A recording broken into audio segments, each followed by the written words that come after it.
Hi, I'm Tracy Lockwood-Beckerman. I'm a registered dietitian in New York City, and it's my job to help you figure out what to eat and why. With the birth of a new year, often comes the end of old habits, or at least a renewed effort to change your ways. But as many people resolve to eat better, work out more, and scroll less, the term Whole30 seems to get thrown around a lot. Not sure what it means? Curious about the fad?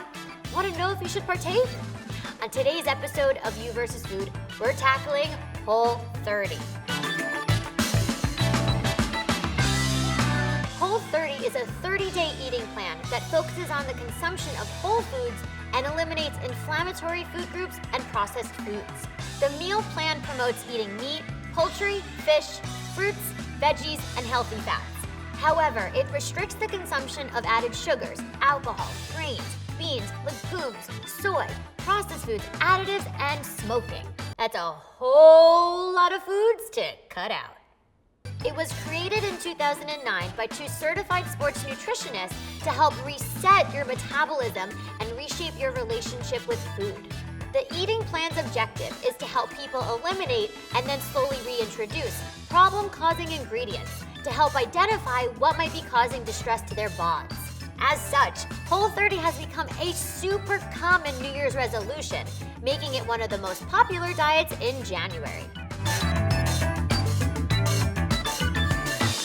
There is no guidebook that tells you exactly what to eat every day on Whole30, although there are plenty of cookbooks with ideas, but the numerous restrictions limit your choices substantially. That being said, here's what a typical day on Whole30 might look like. For breakfast, you could have 3 to 4 eggs scrambled in 1 tablespoon of ghee with spinach, mushrooms, and Whole30 approved sausage. For lunch, you could go for a big salad with kale mix, carrots, peppers, cucumbers, half an avocado, 2 roasted chicken thighs with avocado oil and balsamic vinegar dressing. And later for a snack, try a mixture of your favorite nuts like pistachios, almonds, and cashews. And to end your day, have some grilled salmon with 2 cups of mixed vegetables like broccoli, green beans, and Brussels sprouts, plus 1/3 of a cup of baked sweet potato with coconut oil. Whole30 has gained popularity because it's marketed as a way of life, or a way to learn how to eat rather than a way to diet. Plus, it extols benefits that range from improvements in mood and energy to healthy weight management. The definite end date, a hard 30 days, is likely another reason so many people are game to give it a try. I mean, you could do anything for a month, or can you? Well, 30 days of restricted and rather limited eating is certainly no walk in the park. An entire month? But before we start to poke holes in this popular approach to #New Year, New You, let's take a look at the bennies. As can be expected, there are many benefits associated with eating whole, unprocessed foods and taking a break from drinking alcohol. So let's start there. Number 1, it may help identify foods that your body is sensitive to or cannot handle in large quantities. Number 2, the diet challenges the mentality that weight should dictate how you feel. So much so that it's not completely marketed as a weight loss diet. In fact, Whole30 followers are advised not to step on this scale for the duration of the diet. Sounds pretty positive to me. Number 3, the Whole30 diet can be a great way to learn how to read food labels and figure out how to choose less processed food alternatives. Number 4, the Whole30 diet encourages the consumption of more fruits and veggies, which I can definitely stand behind.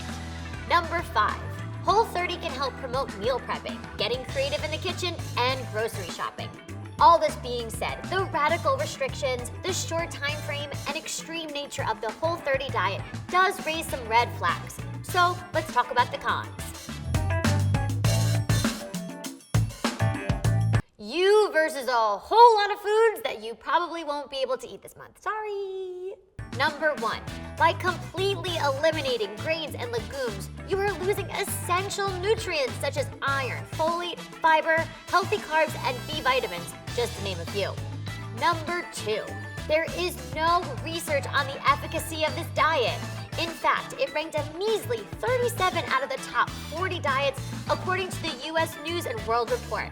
And the positives are often based on anecdotes, not research. Number 3. There is no evidence that eliminating dairy, unless you're suffering from an allergy or intolerance, has any true benefit for your health. Dairy is an excellent source of protein, calcium, and vitamin D. Number 4. Whole30 cuts out a lot of food groups at once, making it very hard to stick to, even for 30 days.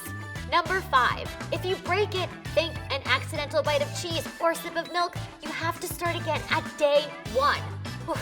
Ruthless. So, what happens after 30 days? Do we just go back to our old ways? Could there be repercussions? The Whole30 diet promotes a restrictive mindset, an overly conscious observation of food, rather than enjoyment of meals. This can lead to unhealthy food behaviors and binging, following the 30-day plan. But what happens on day 31? Pizza party? This can potentially lead to yo-yo dieting behaviors, constant restricting, and unhealthy fluctuations in hormones. Yikes. The founders of Whole30 claim that sticking to this way of eating for 1 month will allow your body to reset by removing foods that may cause inflammation and gut disruption. So, after the 30-day eating plan, you are encouraged to continue eating clean and minimally processed foods. The meal plan suggests adding foods back in slowly to help you identify which ones make you feel good and which ones don't. In the end, the mindfulness that you are forced to have for 30 days doesn't completely disappear at day 31. In fact, this awareness is something that you do continue to honor in your relationship with food. So, do I entirely support this uber-restrictive way of eating? No. But what I can stand behind is the way that it makes you think about what you are putting into your body. It addresses or challenges your relationship with the scale and encourages you to eat more whole foods. Thank you for joining me on this episode of You vs. Food. For more tips, tricks, and trivia about what to eat and why, subscribe to Well+Good's YouTube channel. See you next time for another episode of You vs. Food. You should do it, it's only 1 month, but it's an entire month. No, but you should do it because it's only 1 month, but it's an Whole30, flirty, but hungry.